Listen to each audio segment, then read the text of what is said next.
വെറുതെ ആയി പോകരുത് എന്റെ മോന്റെ ജന്മം.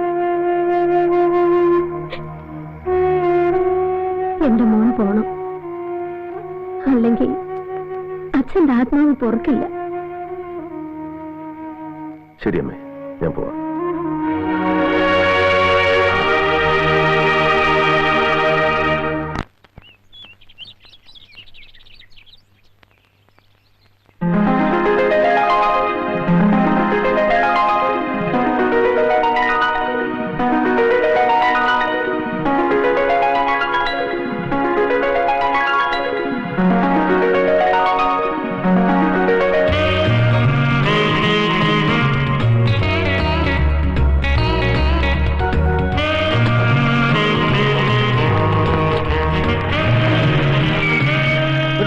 ഗുഡ് മോർണിംഗ് ഒന്നും പറയണ്ട. ഇപ്പൊ തന്നെ 25 മിനിറ്റ് ലേറ്റ് ആണ്. വണ്ടി എടുക്ക്.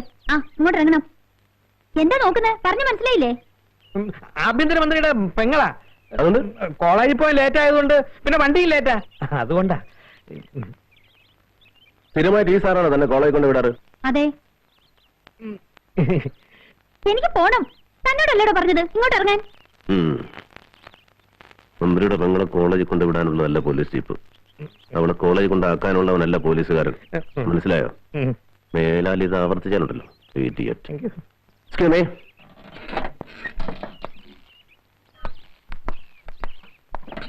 ഏതായാള്? പുതിയ സർക്കിളാ. പെശക്. പിന്നെ പെശക്. എന്നെ മനസ്സിലായിട്ടില്ലെന്നാ തോന്നുന്നത്. മനസ്സിലായ കാണായിരുന്നു കൈ വലിച്ച് സല്യൂട്ട് ചെയ്യുന്നത്. കൈ വലിച്ച് സല്യൂട്ടല്ല, കരണക്കുറ്റിക്ക് കിട്ടാത്തത് ഭാഗ്യം. എന്താ പറഞ്ഞത്? ആര് പറഞ്ഞു? എന്ത് പറഞ്ഞു? ഓളെ പറഞ്ഞു. തോന്നിയായിരിക്കും. വണ്ടി എടുക്കണോ?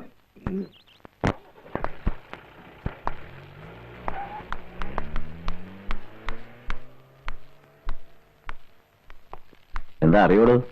അറിയാം. ആഭ്യന്തരമന്ത്രിയാകുന്നതിന് മുമ്പേ അറിയാം. ഞാൻ ലോ കോളേജിൽ സാറിന്റെ ജൂനിയറായിട്ടുണ്ടായിരുന്നു.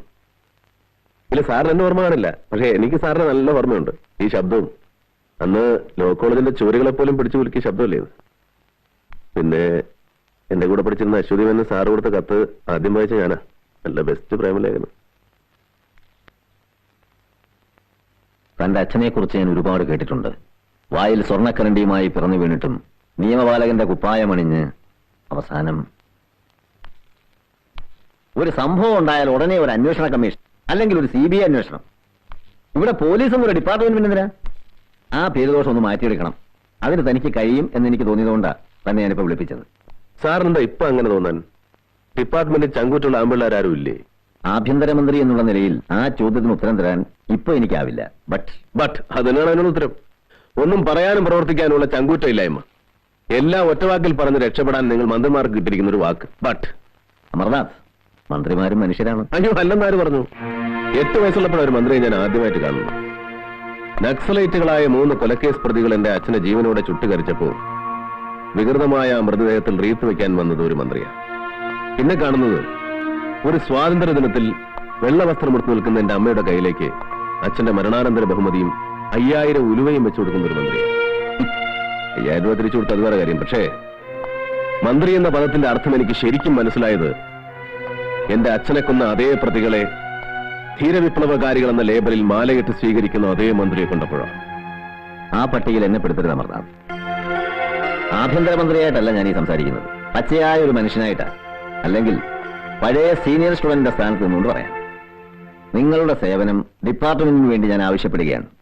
അത് എനിക്ക് അധികാരത്തിൽ തുടരാനുള്ള മോഹം കൊണ്ടല്ല, മറിച്ച് മറ്റുള്ളവരെയും അധികാരത്തിൽ നിന്ന് ഇറക്കാനുള്ള മോഹം കൊണ്ടാണോ? ഇതൊരു ചലഞ്ചാണ്. You carry on. കിതപ്പറിയാത്ത പ്രായമാണ് നിങ്ങളുടേത്. തളർച്ച തോന്നുമ്പോൾ നിങ്ങൾക്കൊരു താങ്ങായി ഞാനുണ്ടാവും. സത്യസന്ധമായി താൻ ഈ കേസ് അന്വേഷിക്കണം.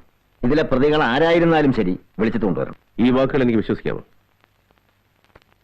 തീർച്ചയായും വിശ്വസിക്കാം.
രണ്ടെണ്ണത്തിൽ ഒരുത്തനെ വെട്ടിക്കൊന്നത് എന്റെ മുന്നിൽ വെച്ചാ.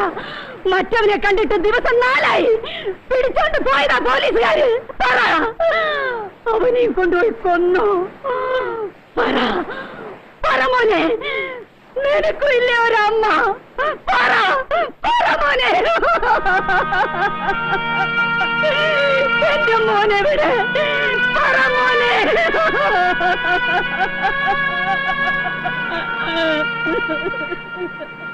ഈ ആയുധത്തെക്കാൾ മൂർച്ചയുണ്ടല്ലോ നിങ്ങളുടെ വാക്കുകൾ. ഈ കടലിലേക്കാൾ ആഴമുണ്ടല്ലോ നിങ്ങളുടെ മനസ്സുകൾ. മരിച്ചുപോയ മോനെ തിരിച്ചു തരാനാവില്ല. പക്ഷേ ജീവിച്ചിരിക്കുന്ന മകനെ അമ്മയുടെ കയ്യിൽ ഞാൻ തിരിച്ചേൽപ്പിക്കും. പക്ഷേ പറയണം, അവൻ കുറ്റവാളി അല്ലെന്ന്. പിന്നെ കുറ്റവാളി ആരെന്ന്. സ്വന്തം മകൻ കൺമുമ്പിൽ കിടന്ന് മരിക്കുന്നത് കണ്ടുവന്ന അമ്മയല്ലേ നിങ്ങൾ? പറയ്, ആരൊക്കെ ചേർന്നാണ് അവനെ? പറ.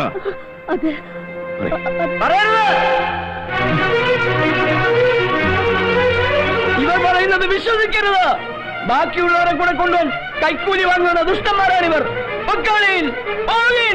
അല്ലെങ്കിൽ ആണെന്നും പെണ്ണെന്നും നോട്ടമില്ലാത്ത വർഗമാണിവർ.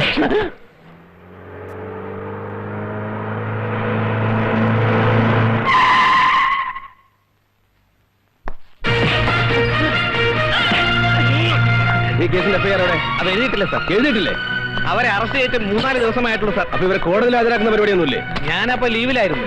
പ്രശ്നമുണ്ടായതിന്റെ പിറ്റേന്ന് ലീവ് ക്യാൻസൽ ചെയ്ത് ഞാൻ വരുമ്പോ ഇവരിവിടെ സുഖമായിട്ടുണ്ട്. ഞാൻ കോടതിയിൽ ഹാജരാക്കാത്തത് എന്തെന്ന് ചോദിച്ചപ്പോ കുറ്റം സമ്മതിച്ചതിന് ശേഷം മതി എന്ന് പറഞ്ഞു. ആര് പറഞ്ഞു? സാറിന് മുമ്പിരുന്ന circle inspector Joseph Chacko sir പറഞ്ഞു. ഓഹോ, അപ്പൊ ഇവരെ കൊണ്ട് എത്രയും വേഗം കുറ്റം സമ്മതിപ്പിച്ചു കഴിഞ്ഞാൽ പിന്നെ നമ്മൾ ഫ്രീ ആയല്ലോ. പക്ഷെ ഇവര് കുറ്റം സമ്മതിക്കുന്നില്ലല്ലോ. സമ്മതിപ്പിക്കണമല്ലോ, അതാണല്ലോ നമ്മുടെ ജോലി.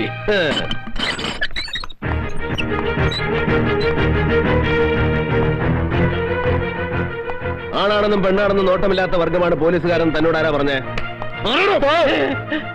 അങ്ങനെ തല്ലരുത്, ഞങ്ങൾ ഒന്നിനില്ലാത്തവരോ സാറേ. പിന്നെ ഉള്ളവരാരാ? എല്ലാത്തിനും ഉണ്ടായിരുന്നവരാരാ? മാർത്തണ്ട, സ്വന്തം സഹോദരങ്ങളുടെയും കുടുംബാംഗങ്ങളുടെയും ശരീരം കൺമുമ്പിൽ കിടന്ന് വെന്ത് നീറുന്നത് കണ്ടിട്ടും അത് ചെയ്തവർക്കെതിരായിട്ട് ഒരു അക്ഷരം പോലും പറയാൻ നിന്റെ നാവ് പൊന്നുന്നില്ലെങ്കിൽ ആ നാവ് ഞാൻ പിഴുതറിയും. സാറ് കൂടെ ഞങ്ങൾ തല്ലരുത്. സ്വന്തം ഭാര്യയുടെ ശവശരീരം ഒന്നടക്കം ചെയ്യാൻ പോലും കഴിയാത്തവരാണ് ഞാൻ. എനിക്കൊന്നും അറിയില്ല, ഒന്നും അറിയില്ല. ഒന്നും അറിയില്ലേ? എനിക്കറിയാം നിങ്ങൾക്ക് പലതും അറിയാവുന്ന. പറഞ്ഞില്ലെങ്കിൽ ദൈവത്തിന് പോലും നിങ്ങളെ രക്ഷിക്കാനാവില്ല. 12 വയസ്സ് പോലും തൊഴിലെടുക്കണ കയ്യ സാറേ ഇത്. കള്ളം പറഞ്ഞ കടലമ്മ പോലും പൊറുക്കൂല സാറുടെ മനസ്സായത്. ഞങ്ങളുടെ മനസ്സിൽ ജാതി ബോധം ഒന്നുമില്ല സാറേ. ഞങ്ങളുടെ മനസ്സുകളെ തമ്മിൽ പിരിച്ചു കളഞ്ഞു സാറേ, പിരിച്ചു കളഞ്ഞു. ഓമനം കടപ്പുറം സ്വർഗായിരുന്നു. ഞങ്ങളുടെ കൊച്ചു സ്വർഗം, കൊച്ചു സ്വർഗം, കൊച്ചു സ്വർഗം, കൊച്ചു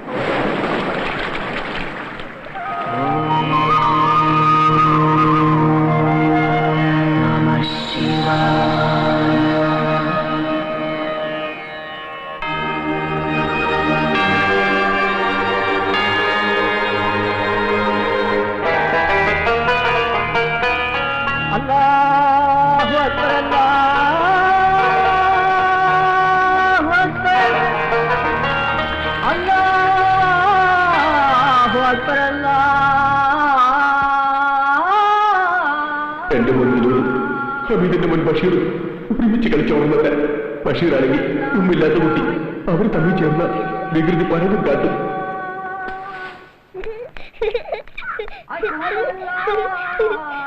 അമ്മേ, അച്ഛൻ വരുന്നു. അമീനെ, നീ മൂപ്പര് വള്ളത്തിലും ബാക്കി വെച്ചിട്ടുണ്ടോ? പഠിച്ചല്ലേ? പഠിച്ചാ? ഒരെല്ലാം പഠിച്ചാ?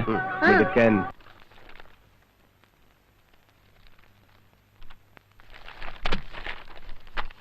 ബഷീറെ ഒന്ന് കാണിച്ചു തരാം. ഒന്ന് കാണിച്ചു തരാം.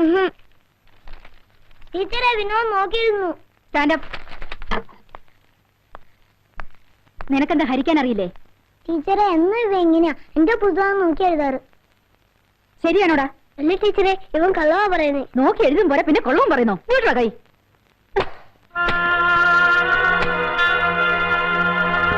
അയ്യപ്പോ സ്വാമി ശരണം, അയ്യപ്പ ശരണം, അയ്യപ്പ ശരണം, സ്വാമി ശരണം, നെയ്യഭിഷേകം, നെയ്യഭിഷേകം,